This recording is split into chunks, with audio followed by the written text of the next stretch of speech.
Graças e paz, nosso Senhor Jesus Cristo, amados. Bom, boa tarde, tudo bem? Hoje trago mais um vídeo, né? Da série The Revelation for the Evolution, número 57. E dessa vez o título é E agora?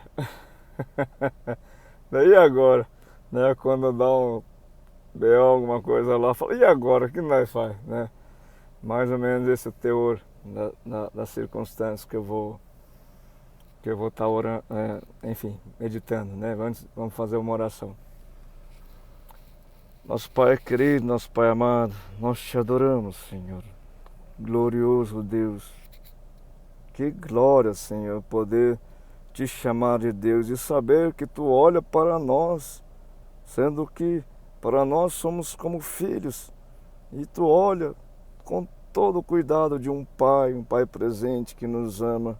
Que glória se sentir descansado, sabendo que tem um Pai por nós, que nos cuida em tudo, ó Deus.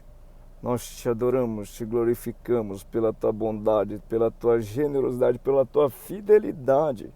Uma vez que o Senhor falou que cuidaria, sim, podemos descansar sabendo que o Senhor cuida. Que glória poder ter um Pai e descansar como uma criança, dormir que nem como uma criança. Nós te adoramos, te glorificamos, Senhor. Pai, venha falar conosco, Deus, para que venhamos saber aquilo que é do teu querer para a nossa vida, para este momento da nossa vida, para aquilo que tu quer que saibamos, para que possamos estar conforme a tua vontade, sendo filhos conforme o teu querer, descansados, tranquilos, conforme filhos teus, que confiam plenamente nesse Pai maravilhoso, poderoso, grandioso, misericordioso, para que realmente essa filiação funcione exatamente como um bebê se sente seguro, tranquilo perante seu pai, perante sua casa. Venha falar conosco, Deus, para que se manifeste o teu querer em nossa vida. Eu clamo a ti, ó Deus, em nome de Jesus. Derrama teu Santo Espírito sobre nós. Clamo a ti, ó Deus, em nome de Jesus, em nome de todos aqueles que o Senhor me confiou, em nome de todos os teus escolhidos, em nome de todos os teus filhos. Derrama teu Santo Espírito sobre nós e venha mover-te, revelar o teu querer para conosco, Pai. É o que eu clamo a ti em nome de Jesus, ó Deus. Amém. Nós te adoramos, te glorificamos. Enfim, só exemplificando, falando a respeito do tema, né? E agora, né? Não é que quando acontece, a gente está tranquilo ali, de repente acontece algo inesperado e a gente fala, e agora? Né? Não é que durante a humanidade, ou seja, nessa época mais contemporânea, mais moderna aí, né? Sentiu-se segura, tranquila durante muito tempo, até alçando planos, até, enfim, daqui 100 anos vai ser isso, vai ser aquilo, vai ser aquilo. Quando fomos impactados nesses últimos anos por circunstâncias diversas em todas as áreas da vida do ser humano, em que nos paramos e perguntamos, e agora? E agora? O que faz? O que a gente faz? E agora? O que vai ser o amanhã? E agora a previsão do tempo? O que vai ser amanhã? Né? E daí quando as coisas vão se apertando, é que nem conseguíamos mais prever o dia de amanhã, realmente nos perguntamos, e agora? Né? Então vamos lá. Ou seja, eu estou falando do mover de Deus, né? A gente sabe que a história da Sagrada Escritura é muito cíclica, né? Assim como lá fala em Eclesiastes. Um dia conversa com outro dia, uma noite conversa com uma noite, não há nada de novo, tudo se renova, não há nada de novo debaixo, né? Enfim, tudo que está escrito na Sagrada Escritura se repete, né? Ou seja, um dia como se fosse 1000 anos, né? O que significado tem isso? Um minuto é como se fosse uma hora, o que é em comum entre tudo isso, 1 minuto, 1 hora, 1 dia, 1000 anos? Cíclico, né? Ou seja, o ponteiro dos segundos gira em torno, ou seja, em seu eixo lá, durante 1 minuto. O ponteiro do minuto gira em torno do seu eixo durante 1 hora. Cíclico, né? Ou seja, o que há em comum? Cíclico, né? Assim como, ou seja, um dia, né? A Terra gira em torno do seu eixo durante 1 dia. Cíclico. Tudo se renova, tudo se refaz, tudo ciclicamente se faz e refaz. Não há nada de novo. Tudo que podemos esperar, ou seja, de o que era, como é e o que ocorrerá, podemos nos palpar através da Sagrada Escritura. E da mesma forma, o que está acontecendo hoje, podemos nos palpar a respeito de histórias como aconteceram no passado, né? Vamos lá então. Eu vou lá para... deixa eu ver aqui. Vamos ler os textos.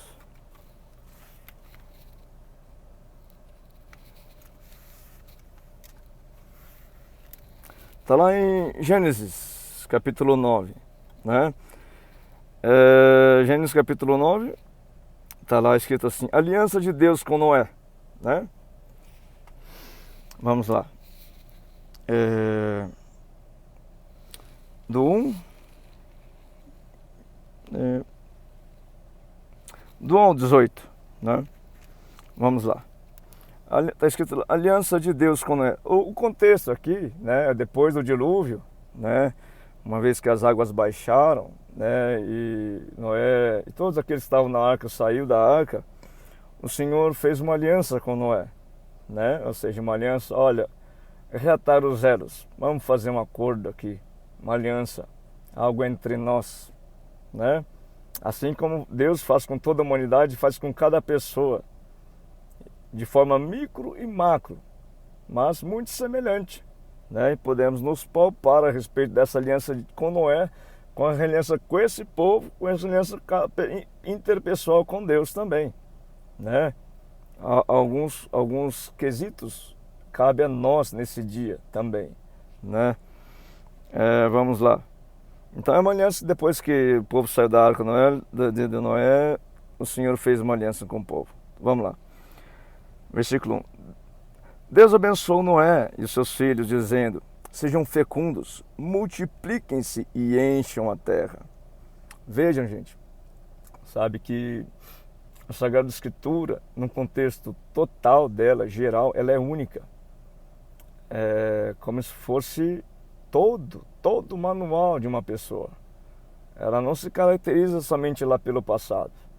E também não se caracteriza também com as últimas partes dela, ou seja, em tempo cronológico, como o Novo Evangelho. Ela é um todo, é um livro total, ela é íntegra, toda a palavra é importante. E ela não se entra em conflito consigo. Toda ela tem que convergir para uma unicidade. Claro que a parte mais importante e que a gente deve verificar a verdade é da pessoa de Jesus Cristo. É para onde se converge toda a Sagrada Escritura. É a razão da Sagrada Escritura. É o centro da Sagrada Escritura. Como se realmente a gente estudasse a vida inteira para a gente se formar, né, médico, por exemplo, né? E, claro, o nossa ambição é ser médico, né? Mas precisou passar lá no prézinho, 1ª série, 2ª série, 3ª série, para daí a pessoa vir a ser médico, né? Fez a faculdade, a residência, quem ficou logrado, enfim, fez tudo aquilo e se formou médico. A formação da Sagrada Escritura é o ser humano, a imagem e semelhança de Deus. E a parte mais importante, ou seja, como realmente importa, como se fosse a graduação mesmo, é o Senhor Jesus Cristo. Ele é a nossa referência que nos dá sustância para verificar a verdade total da Sagrada Escritura, né? Ou seja, o que eu estou falando? Eu não posso ler simplesmente os textos antigos, mas sem considerar a plena verdade, o Senhor Jesus Cristo. Da mesma forma como lá no prezinho, a pessoa aprendeu lá, olha gente, isso aqui é um animalzinho, ele precisa se alimentar, ele precisa respirar, né? É um ser vivo. Isso é verdadeiro até na graduação, entende? Então, a respeito da verdade, está na graduação, na pessoa do Senhor Jesus Cristo. Então, tudo que eu vou ler lá em Gênesis, né, tem que ser verificado na pessoa do Senhor Jesus Cristo. Não pode ser diferente. Eu não posso aprender aqui no maternal, lá no prezinho, o animalzinho lá, o seu cachorrinho, ele come, vamos supor, ele gosta de comer ração, carne, né? E daí quando chegar lá na graduação, fala, não, é mentira. Não, o cachorro não come, não, o cachorro come carvão. Não. Entendeu? O que eu estou falando? Que a respeito de tudo o início da Sagrada Escritura tem que convergir para Cristo e tem que se verificar a verdade na pessoa de Cristo e tudo que ele falou. Ele é o fechamento de toda a obra. Ou seja, quando se fala o autor e consumador da fé, o início e o fim, ou seja, o autor é aquele que escreveu tudo e consumou, finalizou, fechou, concluiu a obra. Então tudo tem que convergir para a pessoa do Senhor Jesus Cristo, ou seja, ele é a verdade. Se lemos um texto do Antigo Testamento e verificarmos algo que não está de acordo com o que ele falou, talvez no nosso pensar estamos interpretando de forma equivocada. Entende? Então vamos lá. Só estou dando exemplo porque daí vou ressignificar alguns termos aqui, ou seja, dar valores que talvez não eram muito notados, né, no texto, a respeito daqui da aliança, né, de Deus com Noé, mas convergindo para a pessoa do Senhor Jesus Cristo. Tá, vamos lá. Aliança de Deus com Noé. Tá, versículo 1. Deus abençoou Noé e seus filhos, dizendo: sejam fecundos, multipliquem-se e encham a terra. Já de início começam aqui falando a respeito dessa verificação do que Jesus Cristo falou, né?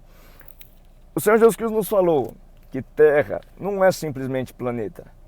Terra é coração, pela passagem da semeadura, pela parábola da semeadura, onde depois ele exemplificou que a semente que caiu em boa terra, sendo semente a palavra de Deus e terra coração, né? Essa germinou, frutificou, gerou frutos, né? Boa terra. Então, dou valor a esse significado aqui nesse texto do Antigo Testamento. Entende? Sejam fecundos, multipliquem-se e encham a terra. O que é ser fecundo? Novamente, pelo Novo Testamento.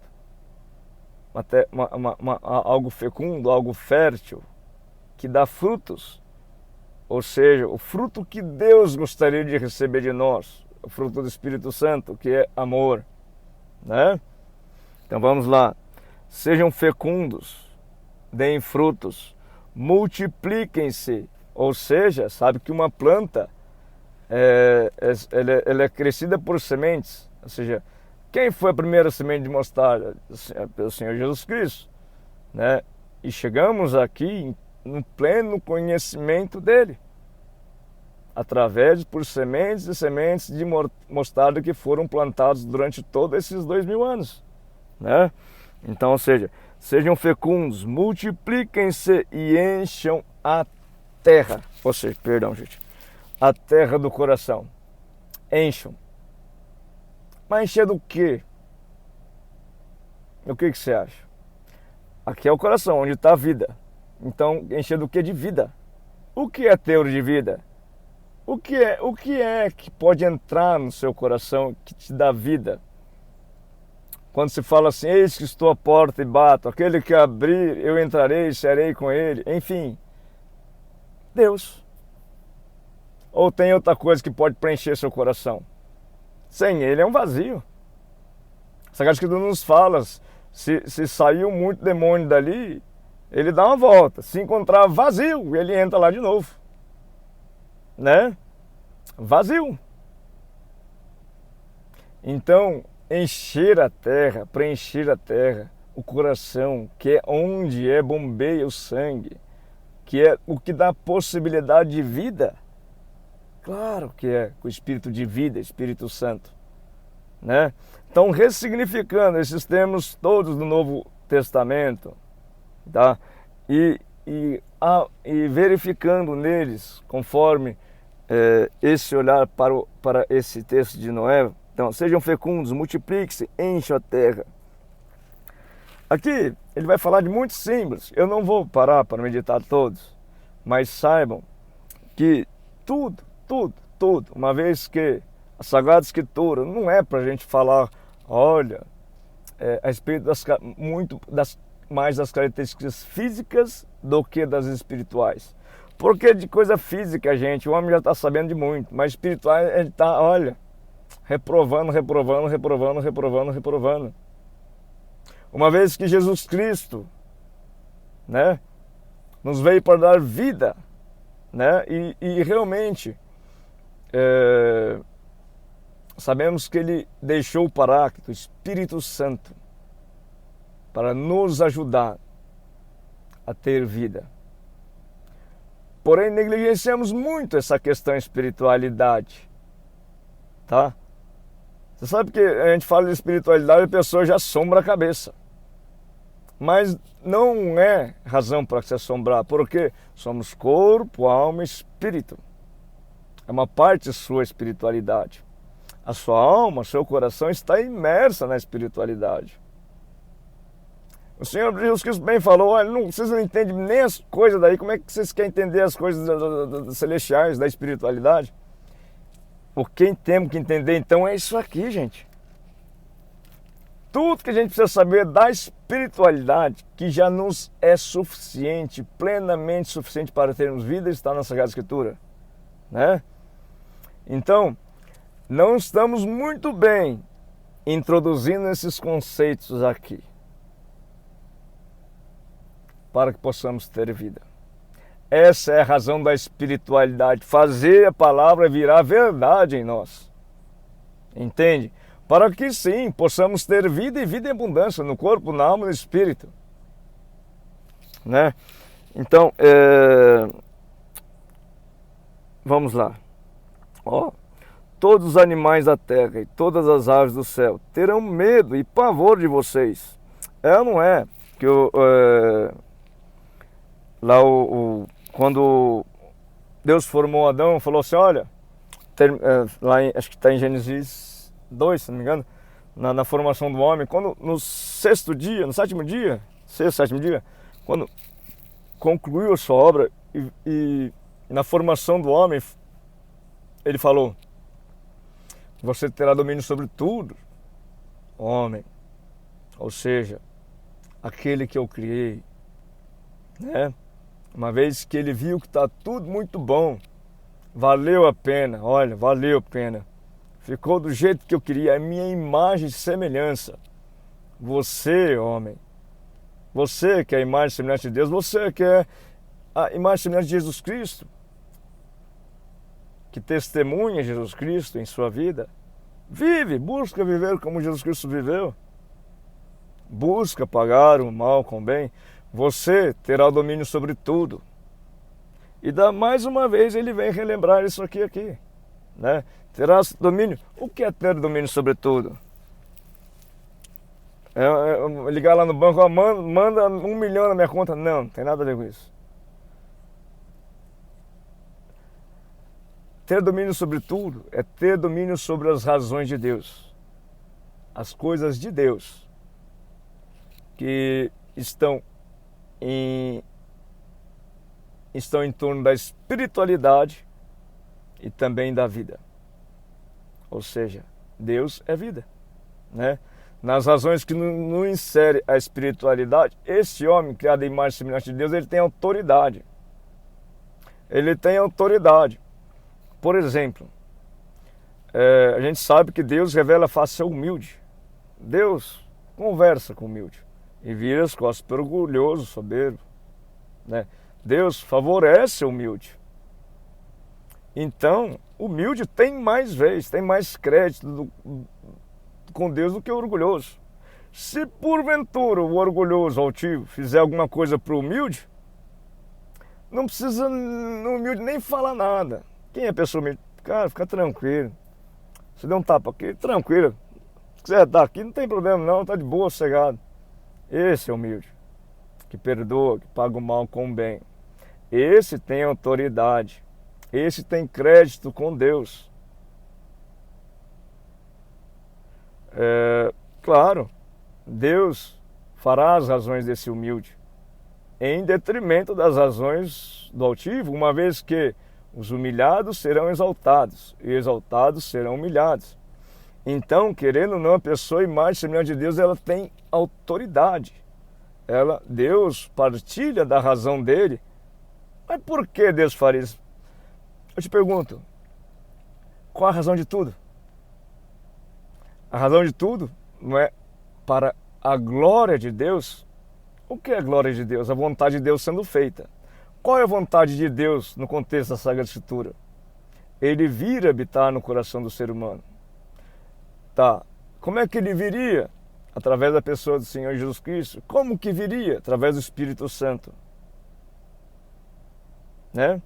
Então, uma vez que a pessoa tem Espírito Santo no coração dele, você acha que ele não teria, ou seja, com a razão de Jesus Cristo na vida dele, você acha que ele não teria autoridade, sendo que Deus fez tudo para a honra e glória do Senhor Jesus Cristo, que está na pessoa, está vivendo na pessoa, e você acha que daí ele não teria autoridade? E você acha que aquele que se levantasse contra essa pessoa em que Jesus Cristo está morando nela, Deus não daria as honras, não faria razão a essa pessoa humilhada, desprezada, ou seja, maltratada? É claro que faria. Então sim, se confere essa gastura, essa verdade, que uma vez que o homem criado em imagem e semelhança de Deus, o homem em qual Deus queria estar morando nele, tabernáculo do Altíssimo, sim, esse tem autoridade sobre o universo espiritual que manda no universo físico, né? Mas vamos lá, eu fugi um pouquinho, mas é importante falar isso, né? Só para dar entendimento. É isso que, ó, todos os animais da terra, isso aqui, gente, todos os animais da terra e todas as aves dos céus, animais da terra, tá? E todas as aves dos céus terão medo e pavor de vocês. Fala aqui a respeito da espiritualidade, porque o que Deus criou lá em Gênesis, né? Lá em Gênesis 1, criou a terra, nosso coração, né? As razões domésticas e as razões selvagens, criou o mar, tudo em torno da vida da pessoa. Uma vez que somos corpo, alma, espírito, o corpo está nesse universo aqui físico, tá? A alma está no universo espiritual. É algo que a gente não consegue nem imaginar, mas sabe que existe algo lá. Então, o homem, esse criado em imagem e semelhança de Deus, ele tem autoridade sobre aquelas coisas que existem sem saber que existe coisa lá. Entende? Porque tudo para a honra e glória do nosso Senhor Jesus Cristo, que através do Espírito Santo habita na pessoa em que se confere a imagem e semelhança de Deus, né? E então, quando se fala aqui, olha, todos os animais da terra, todas as aves do céu terão medo e pavor de vocês, da conferência também. Não estou descartando na leitura literal disso. Não estou descartando, não estou falando, não, você está falando errado. Como eu falei, tudo é verdade e também tem que ser verdade na pessoa do que o Senhor Jesus Cristo falou, tá? Todo o contexto que é sido um novo evangelho que o apóstolo Paulo falou também.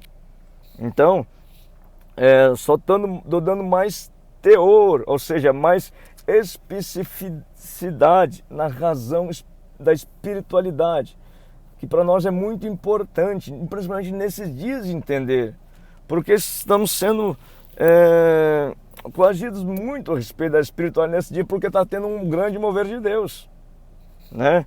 Então é preciso saber as razões da espiritualidade que a Sagrada Escritura nos confere, né? Por que a Sagrada Escritura? Porque é o livro da verdade. Vamos lá.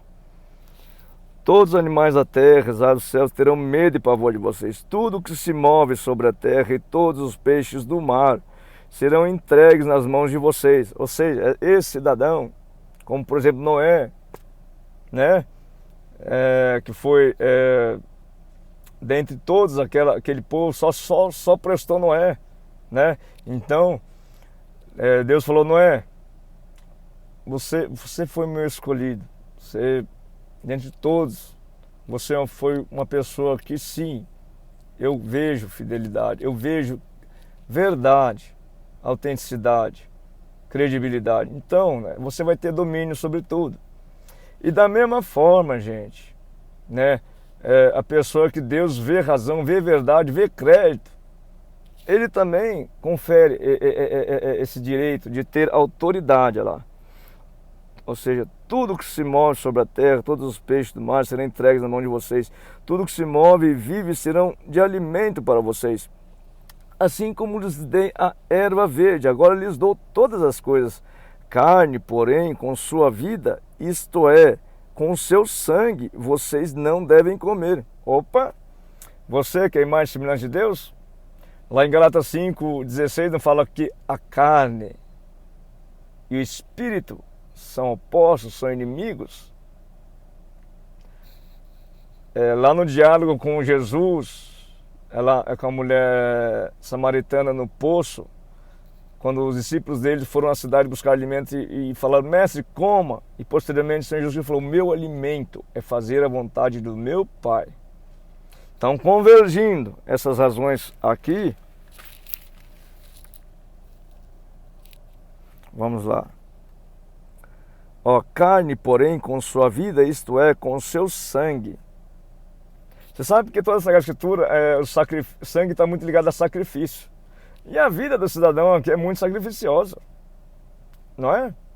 O próprio Senhor Jesus Cristo falou: olha, vocês não são daqui, vocês vão sofrer igual eu sofri, né? Carne, porém, com sua vida, isto é, com seu sangue, vocês não devem comer. Ressignificando, vocês não devem fazer a vontade da carne, usando o seu sacrifício de vida. Vocês não devem fazer a vontade da carne, usando o seu sacrifício de vida. Se você tiver com o Espírito Santo no seu coração, com a vida no seu coração, você não deve fazer a vontade da carne. Você não deve voltar para o velho homem.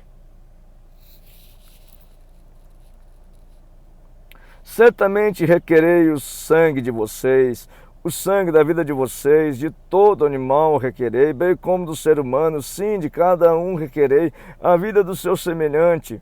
Requerei o que? Sacrifício. Porque sangue podemos remeter sacrifício de vida, ou seja, uma vez que, com todo o contexto da Sagrada Escritura, derramamento de sangue foi sacrifício, qual é o sacrifício de hoje?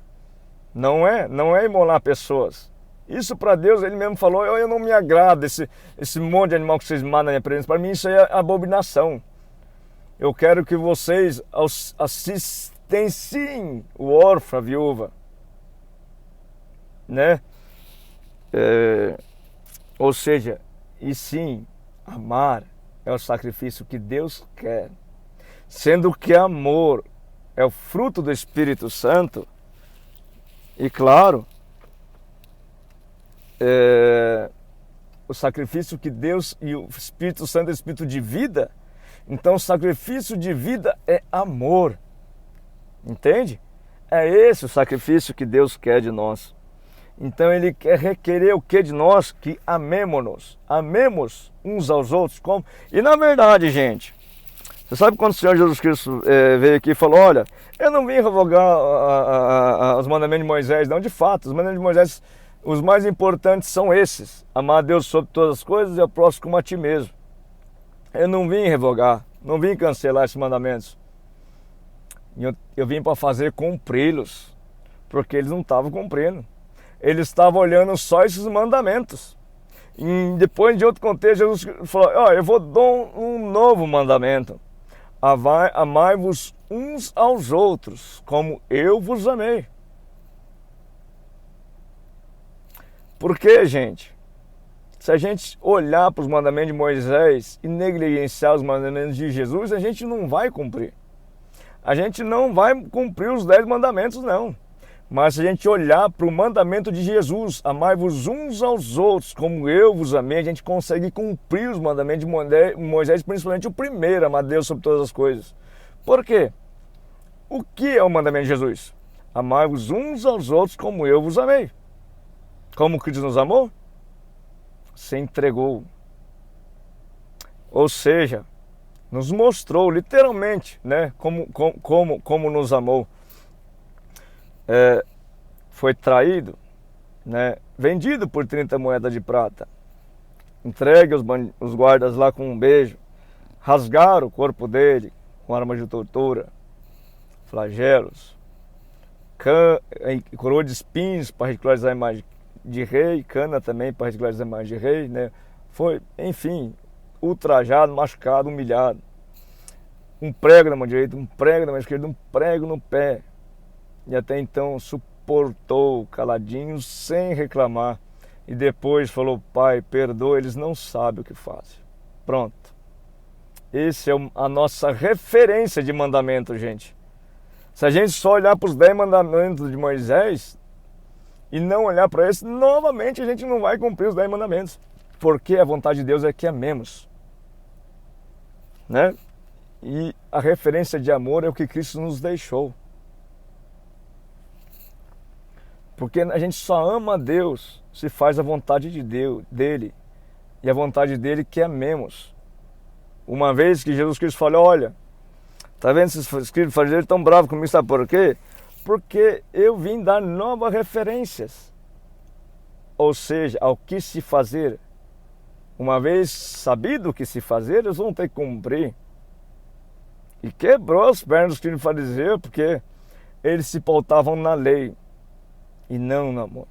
Mas uma vez que Cristo estabeleceu esse mandamento, sim, uma vez estabelecido, esse mandamento deve se cumprir, né?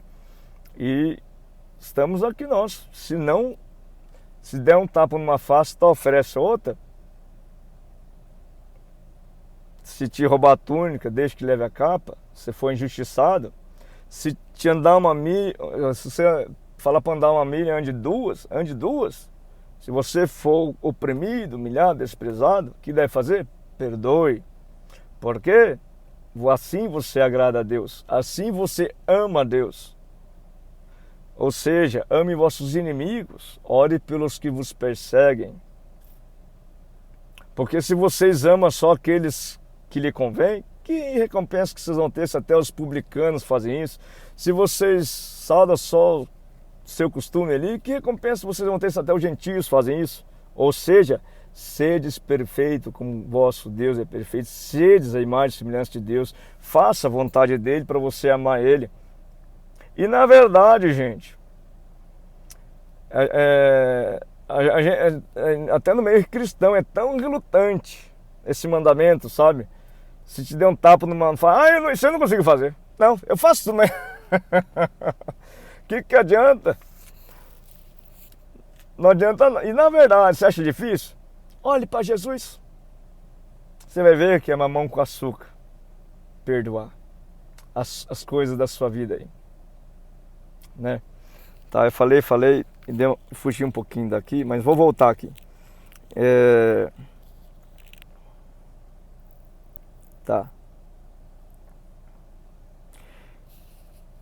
certamente requerei o sangue de vocês, o sacrifício, né? Ou seja, o sangue da vida de vocês, de todo animal requerei, bem como do ser humano.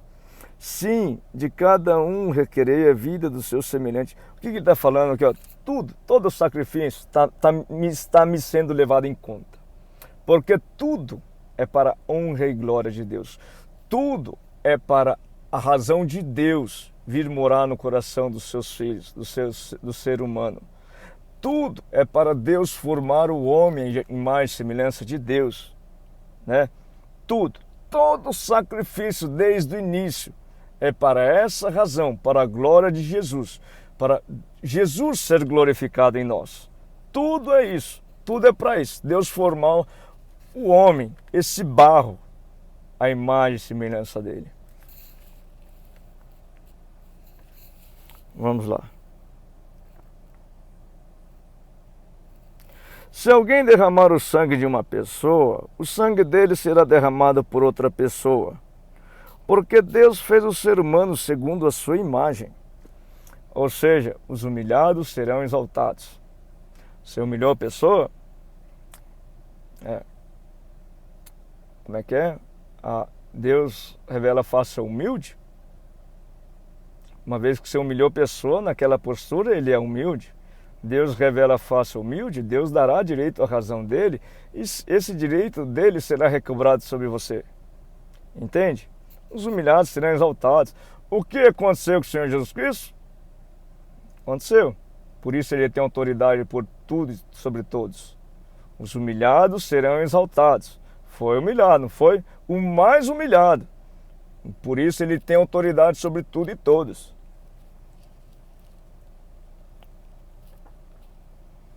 Tá.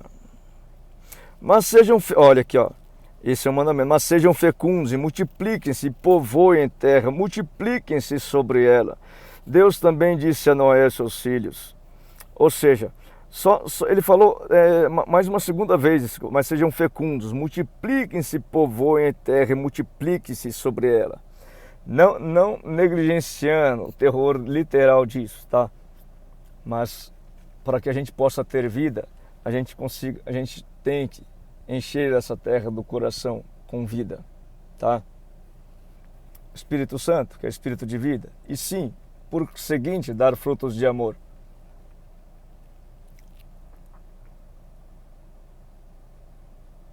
Deus também disse a Noé e seus filhos: eis que estabeleço a minha aliança com vocês e com a descendência de vocês e com todos os seres vivos que estão com vocês, tanto as aves, os animais domésticos, os animais selvagens que saíram da arca, como todos os animais da terra. Estabeleço a minha aliança com vocês. Nunca mais os seres vivos serão destruídos pelas águas de um dilúvio. Nunca mais haverá dilúvio para destruir a terra. Eu disse: este é o sinal da minha aliança que faço entre mim e vocês, e entre todos os seres vivos que estão com vocês. Para todas as futuras gerações porei o meu arco nas nuvens, e ele será por sinal da aliança entre mim e a terra. Quando eu trouxer nuvens sobre a terra, e nelas aparecer o arco, então me lembrarei da minha aliança, firmada entre mim e vocês e todos os seres vivos, de todas as espécies. As águas não mais se tornarão em dilúvio para destruir todos os seres vivos. O arco estará nas nuvens, eu o verei e me lembrarei da aliança eterna entre Deus e todos os seres vivos, de todas as espécies que há sobre a terra. Deus disse a Noé: este é o sinal da aliança estabelecida entre mim e todos os seres vivos sobre a terra. Os filhos de Noé que saíram da arca foram Sem, Cã e Jafé. Cã é o pai de Canaã. Esses três são filhos de Noé, e a partir deles se povoou toda a terra. Tá. Aqui tem muito simbolismo, tá, gente? Mas ou seja, que a gente pode vincular a espiritualidade no convergir para também todo o teor da Sagrada Escritura, tá? Mas eu não vou parar aqui, porque eu quero focar nisso aqui. Então, o mandamento de Deus nesse contexto: sejam fecundos, multipliquem-se e encham a terra. Sejam fecundos, multipliquem-se e encham a terra. tá? Gravem isso, tá? Que vai nos servir de substância para meditação do próximo texto, que está lá em Gênesis mesmo, capítulo 11. Torre de Babel, está intitulado assim, do 1 ao 8. Vamos lá. Em toda a terra havia apenas uma língua e uma só maneira de falar. Os homens partiram do Oriente, encontraram uma planície na terra de Sinar e habitaram ali. E disseram uns aos outros: venham, vamos fazer tijolos, queimá-los bem. Os tijolos lhes servirão de pedra e o betume de argamassa. Disseram: venham, vamos construir uma cidade, uma torre cujo topo chega até os céus, e tornemo-nos célebre o nosso nome, para que não sejamos espalhados por toda a terra. Ou seja, vou parar aqui só para mostrar a desobediência deles. O Senhor falou o quê a Noé? Isso aqui é descendência de Noé. Ele falou: olha, fala muito bem para os seus descendentes, tá, Noé? O que eu falei? Sejam fecundos, multipliquem-se e enchem toda a terra. Ou seja, espalhem, povoem toda a terra, espalhem. Não é para vocês fazerem um prédio e morar tudo empilhado, não, tá? Espalhem, povoem toda a terra, tá? Só estou falando isso aqui no quesito da desobediência que eles fizeram. Então, o que eles pensaram? Venham, vamos fazer tijolos, queimá-los, tijolos para servir de pedra e betume de argamassa. E disseram: venham, vamos construir uma cidade, uma torre cujo topo chega até os céus, e tornemo-nos célebre o nosso nome, para que não sejamos espalhados por toda a terra. Como é que é? Para que não sejamos espalhados por toda a terra? Vamos construir um prédio, porque a gente não precisa ficar espalhado por toda a terra, tá? E que seja célebre o nosso nome. Olha lá, vamos construir uma cidade, uma torre cujo topo chega até os céus. Opa, um homem querendo se igualar a Deus, né? E tornemos célebre o nosso nome. Opa, queremos ter um nome igual a Deus, né? Ou seja, querendo ser igual a Deus, né? Vamos lá. Duas desobediências. Então o Senhor desceu para ver a cidade e a torre que os filhos dos homens estavam construindo. E o Senhor disse: eis que o povo é um, e todos têm a mesma língua. Isto é apenas o começo. Agora não haverá restrição para tudo o que planejam fazer. Vou deixar eles fazer. Deixa ele construir bem alto mesmo, né? Venham, vamos descer e confundir a língua que eles falam, para que um não entendam que o outro está dizendo. Opa, né? Tá bem alta a torre. Vamos descer, vamos dar um papo reto com essa galera aí. Assim o Senhor o dispersou dali pela superfície da terra e pararam de ficar a cidade. Por isso a cidade foi chamada de Babel, porque ali o Senhor confundiu a língua de toda a terra, e dali o Senhor os dispersou por toda a superfície da terra. Ou seja, o Senhor teve que moer aquele prédio lá, mais ou menos assim, significando para esse povo baixar o facho deles. E daí, o que tem a ver com nós? Tudo. Olha onde nós chegamos. Olha a torrona grande que nós construímos aqui, com a tecnologia, né? Com os ganhos de capitais. E olha como é que você está entendendo. Só vou dar uma razão comparativa entre o antes e o agora, né? Você sabe que antigamente, gente, um patrão, por exemplo, né? Antigamente tinha muito quesito na área rural, né? Muito a área de trabalho brasileira era muito mais rural, né? E um patrão não via o funcionário simplesmente como um funcionário, mas quando ele olhava para o funcionário, uma vez que o patrão tinha o convívio também, a proximidade com a família, ou seja, observava a família, morava na fazenda dele, né? A família observava e tinha ali, né? Ou seja, no dia a dia, o funcionário falou, olha, senhor, a minha filha machucou, o senhor não leva para o hospital, né? Senhor, a gente precisa ir para a cidade, o senhor não me empresta uma charrete, o senhor a gente vai chegar uns parentes, o senhor não empresta não mata um leitão para nós, pra gente se alegar. E sim, tinha essa inter-relação de famílias, né? Então, quando o senhor, aquele patrão, olhava para aquele funcionário, vamos mostrar uma foto ali, funcionário parado ali, ele não via só o funcionário, claro que a pessoa estava na frente dele, mas no contexto da cabeça dele estava a família dele também. Então ele olhava para a pessoa e via a esposa do lado, e via o filhinho mais novo, e via o nenê. E se considerava essa família, não se considerava somente o funcionário. Então, ou seja, a importância. Aquele senhor se colocava no lugar do funcionário, né? E hoje, o que se vê? Se vê um nome. Às vezes nem se vê o funcionário. O nome e o número da carteira. Simplesmente isso. Todo o contexto da pessoa sumiu. Se tá a foto que aparece, sai só do crachá dele lá. E a família sumiu. Sabendo que a família dele é o teor mais importante para ele. Mas e daí? O problema é dele.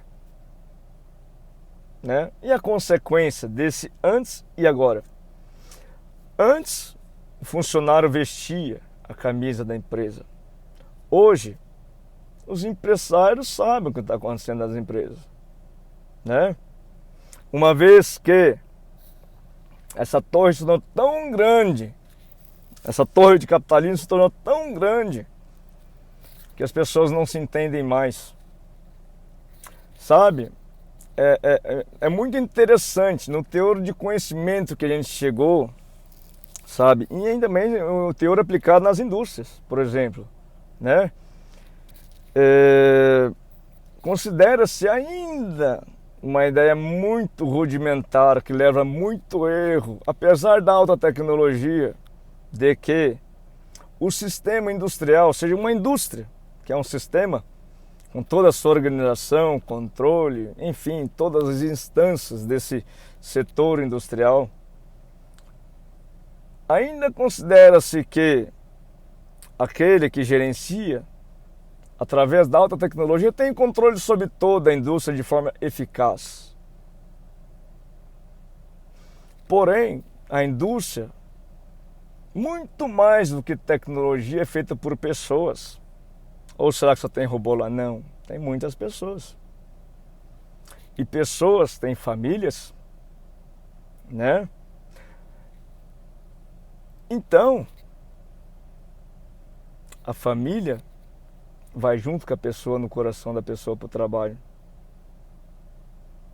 Então, possivelmente, a família faz parte do sistema da indústria.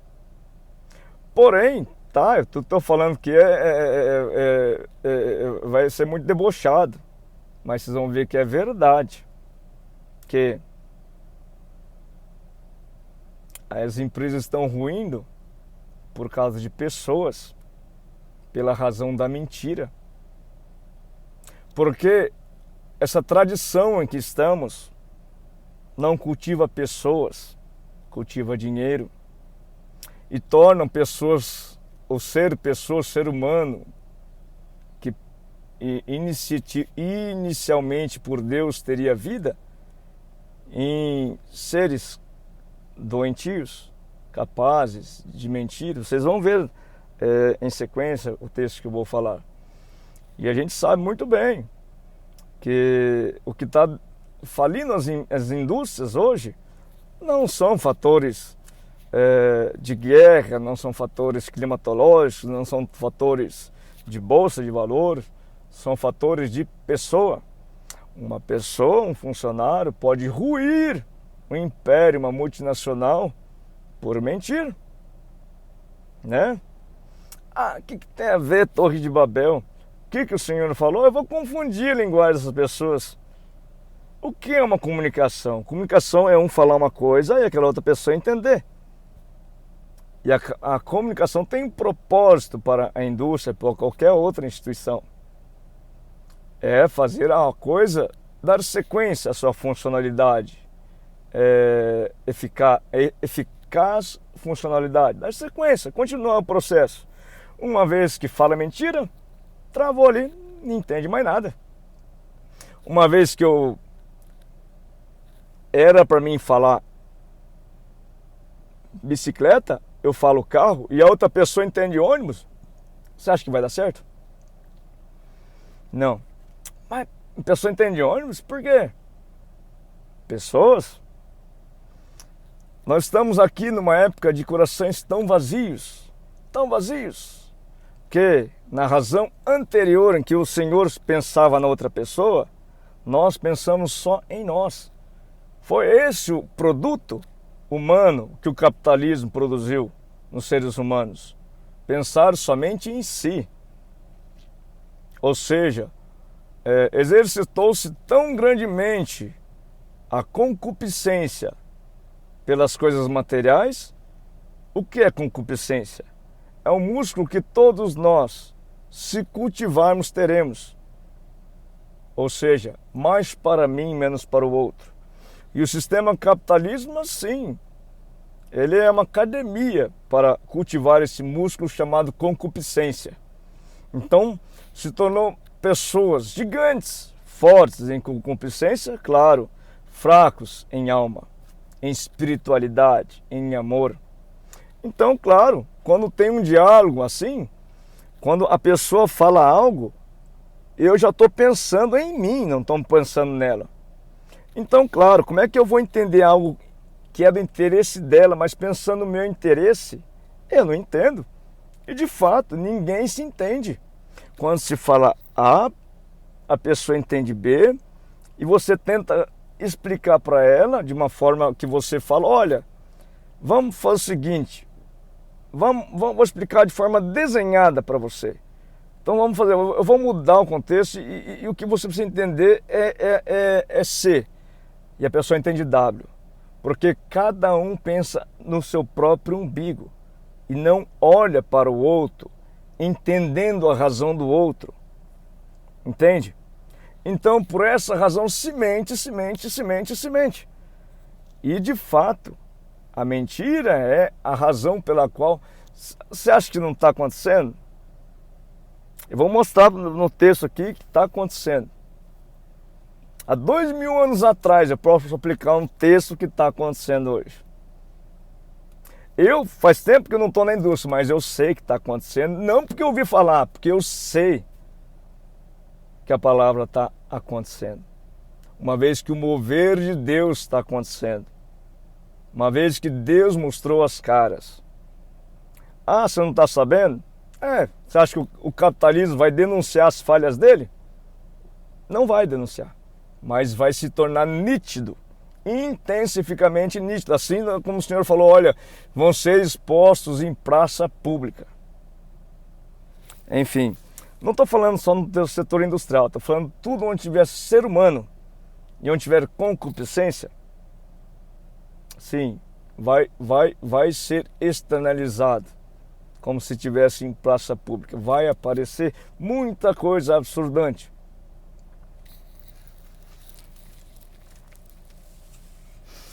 Tá.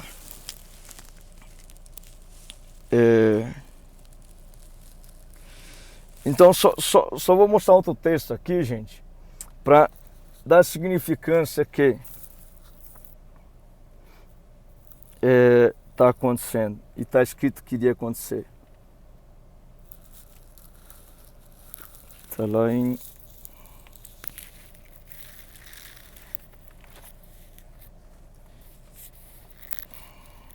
Romanos 1. Vamos lá.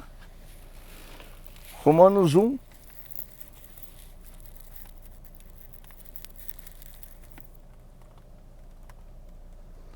do 16 ao 32. Romanos 1, do 16 ao 32. Está intitulado assim, Poder do Evangelho. Inicialmente intitulado. Pois não me envergonho do Evangelho, porque é o poder de Deus para a salvação de todo aquele que crê, primeiro do judeu e também do grego. Porque a justiça de Deus se revela no Evangelho, de fé em fé, como está escrito, o justo viverá por fé. A justiça de Deus se revela no Evangelho. Mas como assim? Justiça de Deus, Evangelho? Justiça está correlacionada à jurisdição, julgamento, né? As formas como Deus julgará e o que Ele julgará, está tudo escrito aqui no Evangelho. Para esses dias, inclusive. Olhe, as profecias de Isaías, quase todas são para esse dia. Observe que, uma vez que quando Deus se revela, se lhe mostra a cara, assim como ele falou, olha, vou deixar esse povo crescer, vou deixar esse povo construir essa torre, mas depois eu vou descer lá. Deus está descendo, Ele está mostrando na cara dele. A Sagrada Escritura nos fala, nas profecias de Isaías, muitas delas falam, porque ao ímpio não há paz. A gente está vendo o que acontece com aquele que pratica a impiedade. Não há paz, né? Vamos lá. Dar sequência aqui, a partir do versículo 18. A injustiça e a impureza dos seres humanos. Ó, aqui está literalmente, escrito nitidamente o que está acontecendo. A ira de Deus se revela do céu contra toda impiedade e injustiça. Impiedade, que não tem piedade das pessoas, e injustiça. Você sabe que como que Deus julga? Qual a justiça de Deus? A meu ver, é misericórdia. Porque Deus julga a justiça dele através da misericórdia. Uma vez que ele fala, aos misericordiosos terá sido considerada misericórdia. Ou seja, ao misericordioso eu perdoarei. Então, é um parâmetro para ele perdoar, ter misericórdia. Ao ímpio, aquele que não tem misericórdia, enfim, a lei o julgará. O que é a lei? As sentenças que se tem na Sagrada Escritura a respeito ao ímpio. Uma delas, não terá paz, né? Tá. Então, impiedade e injustiça, ou seja, que não tem piedade não tem misericórdia, entendeu? Ó, a ira de Deus se revela do céu contra toda impiedade, ou seja, falta de piedade, e injustiça, falta de misericórdia dos seres humanos, que por meio da sua injustiça suprimem a verdade. Não é? Qual é a verdade? Jesus Cristo, né? O que ele falou? Amai-vos uns aos outros como eu vos amei. Estamos observando mais isso ou as leis de Moisés? Qual a razão que ele veio? Para cumprir as leis, e por isso ele deu o mandamento dele. Mas a gente está olhando mais os mandamentos de Moisés do que o mandamento. E claro, não estamos cumprindo. Então tá, por quê? O que ele falou? Amém, amém. Está faltando o quê? Amor, amor, né? Pois o que se pode conhecer a respeito de Deus é manifesto entre eles. Porque Deus lhe manifestou, porque os atributos invisíveis de Deus, isto é, o seu eterno poder, a sua divindade, claramente se reconhece desde a criação do mundo, sendo percebidos por meio das coisas que Deus fez. Está tudo nitidamente perceptível, gente. Talvez se a gente não está entendendo é porque tem muita gente querendo nos cegar. Tá? Porque os atributos de Deus, invisíveis de Deus, isto é, o seu eterno poder, sua divindade, claramente se reconhecem desde a criação do mundo, sendo percebidos por meio de coisas que Deus fez. Por isso, os seres humanos são indesculpáveis, porque sabem, mas não cumprem. Sabem que o mandamento é o de Jesus, que prevalece, amai-vos uns aos outros como eu vos amei, mas estão observando mais o mandamento de Moisés e descartando o mandamento de Jesus. Tá. Por isso são desculpáveis. Sabem e não cumprem. Porque tendo conhecimento de Deus, não glorificaram como Deus, nem lhe deram graças, Pelo contrário, se tornaram nulos em seus próprios raciocínios. Ou seja, pelo contrário, se tornaram nulos nos seus próprios raciocínios, e o coração insensato deles se obscureceu. Mesma razão porque não se consegue se comunicar mais. Mesma razão pela razão que se mente muito, né? Vamos ver a consequência. Dizendo que eram sábios, se tornaram tolos, e trocaram a glória de Deus incorruptível por imagens semelhantes ao ser humano corruptível, ou seja, a exaltação do homem. Uma vez que aquele povo na Torre de Babel queria se elevar, se exaltar, se glorificar, né? Da mesma forma, esse povo de hoje se glorifica. Você sabe que é uma razão hoje, eles estão até fugindo de Deus. Estão querendo que Deus não exista. Sabe? Tentando lutar contra Deus. Sabe? Qualquer criança sabe que Deus criou tudo. E não tem ninguém maior que Deus, mas não. Nós vamos derrubar da rasteira de Deus. Vamos falar que Deus é uma farsa. Né? Então, ou seja, o homem querendo se elevar acima de Deus, assim como aquele povo queria uma torre que chegasse aos céus, né? Ou seja, trocar a glória de Deus incorruptível por imagens semelhantes ao ser humano, ou seja, o ser humano com seu próprio ego, se tornando altivo, se tornando referência, né? Se vangloriando. Às aves, aos quadrúpedes, aos répteis. Por isso Deus os entregou à impureza pelos desejos do coração deles. Quem é que entregou? Deus. Deus. Quem é que fez embaralhar toda aquela linguagem lá? Deus. Né? E quem faz isso com a gente aqui? Como que ele faz? Por isso Deus os entregou à impureza pelos desejos do coração deles, para desonrar o seu corpo entre si. Eles trocaram a verdade de Deus pela mentira, adorando e servindo a criatura em lugar do Criador. Ou seja, na verdade, gente, sabe qual é a maior idolatria? É você colocar a sua pessoa acima da pessoa de Deus. É você ser o Senhor da sua própria vida do que ter o Senhor como Senhor da sua própria vida.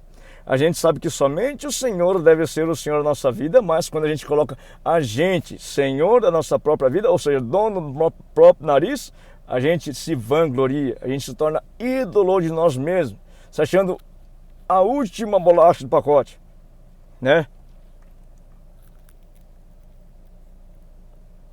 Tá. Eles trocaram a verdade de Deus pela mentira, adorando e servindo a criatura em lugar do Criador, o qual é bendito para sempre. Amém. Por causa disso, de se exaltarem, Deus os entregou a paixões vergonhosas.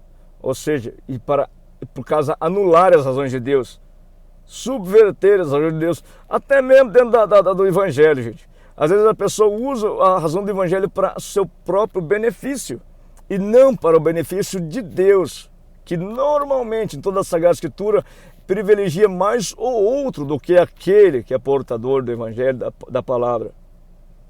Até mesmo a pessoa do Senhor Jesus Cristo, ele morreu para salvar a sua igreja e não a si mesmo. Ou seja, ele veio para servir o outro e não a si mesmo. Essa é a verdade de Deus. Mas o que se vê a respeito da religião hoje, usar a palavra ao seu próprio benefício, que Deus fica muito bravo. Olha lá. Por causa disso, Deus entregou as paixões vergonhosas. Por quê? Porque até as mulheres trocaram o modo natural das relações íntimas por outro, contrário à natureza. Da mesma forma também os homens, deixando o contato natural da mulher, se inflamaram mutuamente em sua sensualidade, cometendo indecência, homens com homens, e recebendo em si mesmo a merecida punição do seu erro. E por haverem desprezado o conhecimento de Deus, o próprio Deus os entregou a um modo de pensar reprovável, para praticarem coisas que não convêm. Estão cheios de todo tipo de injustiça. Aí tá, porque tá ruim nas empresas. Estão cheios de todo tipo de injustiça, perversidade, avareza e maldade. estão cheios de inveja, homicídio, discórdia, engano, malícia, são difamadores, caluniadores, inimigos de Deus, insolentes, arrogantes, orgulhosos, inventores de males, desobedientes aos pais, insensatos, desleais, sem afeição natural e sem misericórdia. Embora conheçam a sentença. Agora eu pergunto, conforme os critérios que ele elegeu aqui, que ele falou, homem, vou fazer de vocês o seguinte, vocês negligenciaram a minha palavra, e vou fazer, que vocês sejam injustos, perversos, tenham avareza, maldade, cheios de inveja, homicídio, discórdia, engano, malícia, difamadores, caluniadores, inimigos de Deus, insolentes, arrogantes, orgulhosos, inventores de males, desobedientes aos pais, insensatos, desleais, sem afeição natural e sem misericórdia. Me fala, que empresa que consegue ir para frente com esse tipo de pessoa? Que Deus o fez ficar. Por quê? Por que razão? Deus não falou aqui? Porque vocês negligenciaram a minha verdade, estão fazendo a sua própria vontade. Ou seja, assim como aquele povo na Torre de Babel, se colocaram no lugar de Deus e desobedeceram o mandamento de, ao invés de povoar a terra, fizeram um prédio bem alto, se exaltando, desobedecendo a Deus. Da mesma forma, esses homens hoje aqui, sem povoar a terra, sem ter amor no coração, sem se importar com o outro. Cara, eu não estou falando a respeito só das empresas, tá, gente? No contexto geral do ser humano, em que o capitalismo produziu. Esse fruto de ser humano, do capitalismo, o que ele produziu? Pessoas sem amor, que não se importam com o outro. O que o Senhor faz? Porque vocês negligenciaram as minhas razões, que eu falei, povoem a terra, amem, amem, amem. Eu vou entregar a vocês esse tipo de situações. Então, gente,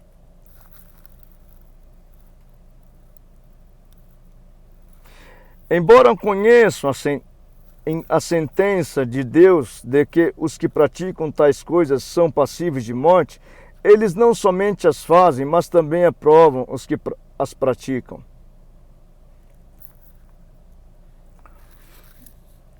Enfim, é bem certo que, ainda que saiba que é importante amar, se aprova muito a razão em que vivemos, que cada um cuida da sua vida, o outro que se vire, se está caído ali na sarjeta, é problema dele, ele está lá porque ele quis, né? E eu não tenho nada a ver com isso. Enfim, essa é a razão da indiferença, essa é a razão de falta de se preocupar com o outro, falta de amor. E o que Deus fará então? Isso.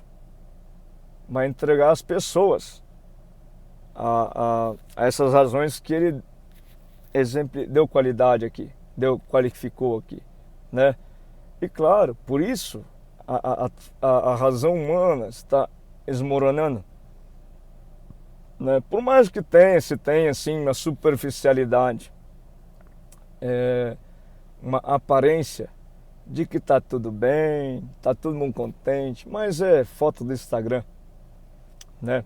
A gente sabe muito bem a razão espiritual que a gente está vivendo, a razão em que, como está escrito em Apocalipse, se soltaram os 4 ventos, houve o mover de Deus, né?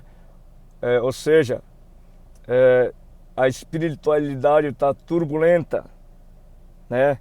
O mover espiritual está grandioso e as pessoas estão sendo entregues ao quê? A demônios. Veja Apocalipse, né? Enfim, tá aí, daí que tudo que você falou aí, para que serve? Ame. Você não precisa ir conforme a correnteza do mundo. Você sabe que lá na frente vai ter um abismo. Você não precisa ir conforme a correnteza do mundo. Então, se os outros não querem amar, escolha você amar. O que amar? Se preocupe com o outro. Não seja indiferente com o seu próximo.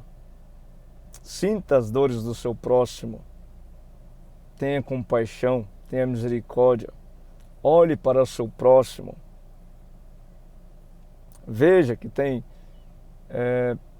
pessoas que você pode ser muito importante para elas. Veja que a sua vida não se resume somente na sua vida, mas que você pode sim extrair de si algo melhor, se importando com as outras pessoas também, né? É simplesmente isso, gente, que eu falo, né?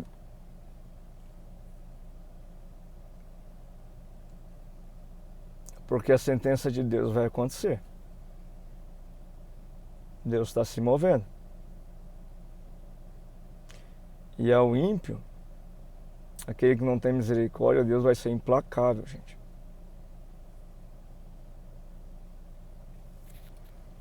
É o mesmo Deus. Antes, hoje e sempre será. Ao misericordioso, ele terá misericórdia.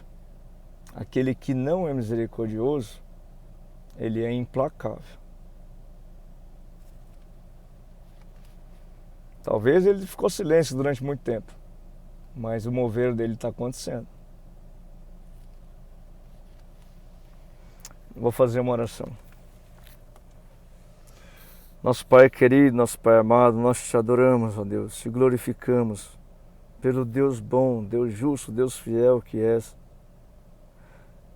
pelo Pai presente, que tudo cuida da vida dos teus filhos. E sim, tu fizeste tudo para os seus filhos, tudo para o convergir da figura do Senhor Jesus Cristo vivendo em nós, tudo para glorificar o Senhor Jesus Cristo em nós, teu Filho que através do Espírito Santo habitará nos corações daqueles que são a imagem e semelhança tua, e sim, será glorificado o teu nome através do Senhor Jesus Cristo habitando nessas pessoas.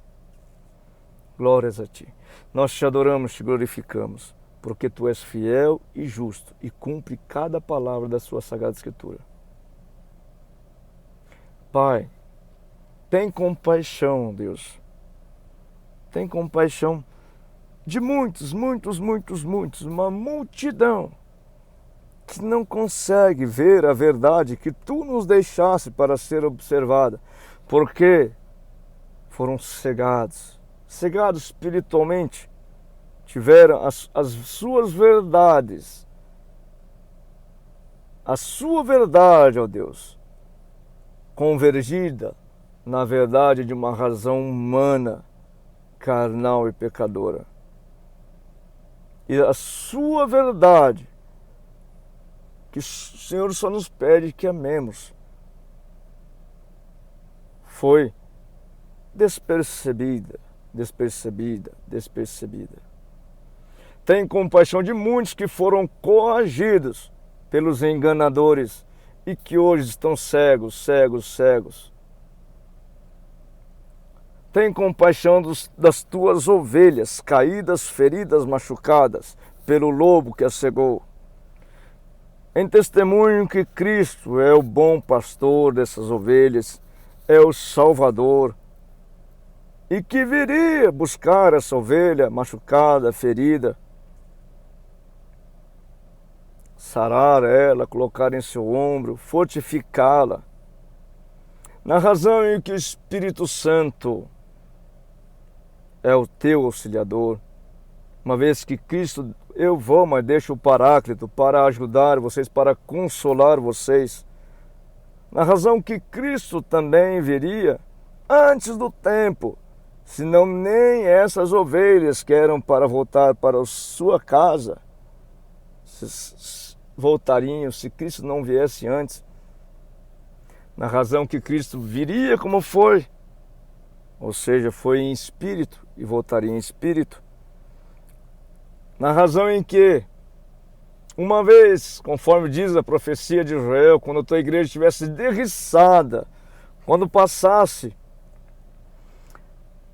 aquele terremoto sobre a face da terra, sobre o teu jardim, destruindo tudo, e a tua igreja estivesse derriçada, como está, como um vale de ossos secos, tu teria misericórdia e derramaria teu Santo Espírito, assim como estamos nós, cegos, machucados, feridos, caídos à beira do caminho, como ovelhas sem pastor, ovelha machucada, ferida, caída lá. Se não és tu, Senhor, a vir pegar essa ovelha, colocar em seu ombro, ajudar, levar para sua casa, lavar suas feridas, curá-la, fortificá-la, ela morreria lá. Em testemunha tudo isso, ó Deus, vendo tu a razão dessa humanidade, se for do teu querer, Pai, se tu vê que é a tua hora de se mover a respeito dos teus filhos machucados, feridos, caídos como ovelhas perdidas, se tu vê que é a tua hora de te mover favorecendo esses, derramando o teu Santo Espírito, como diz a profecia de Joel 2, que haveria um grande derramamento do teu Santo Espírito a avivar a tua igreja, a avivar o teu povo, os teus escolhidos.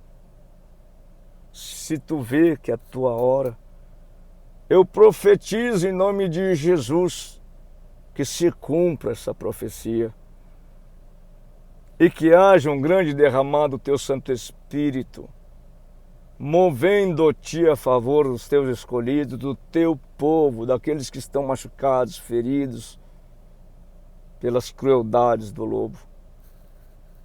Eu clamo a ti, Pai, em nome de Jesus, que se tu vê que a tua hora, mova-te a respeito dos teus escolhidos, dos teus filhos.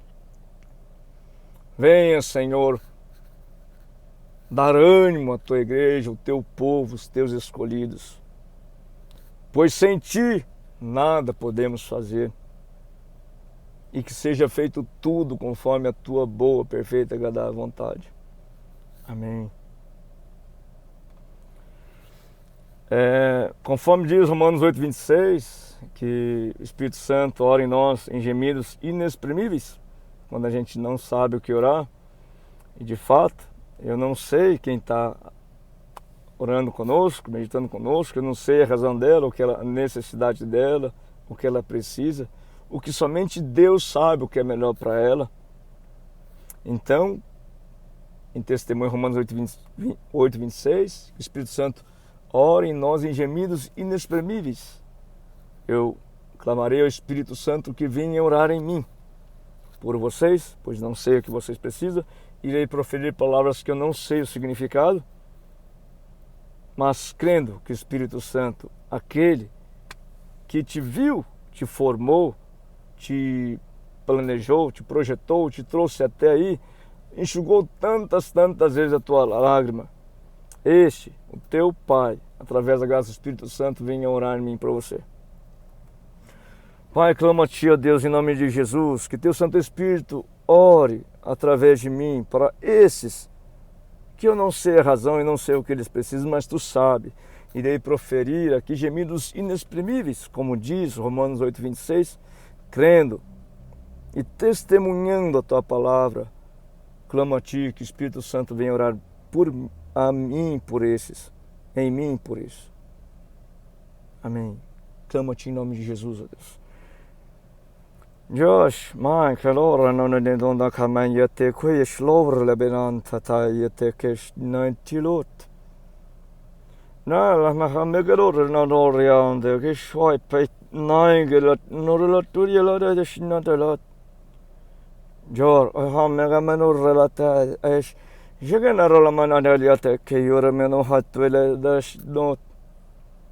Però ma minush mi mambela che la dudila la calat. Jinginurumina nagarat nitishurumina no natash. Koramahamina, Shuria Rorimina no Kandori Mino, Gila Calaramino Taratash. Amém. Deus abençoe a todos em nome de Jesus. Deus.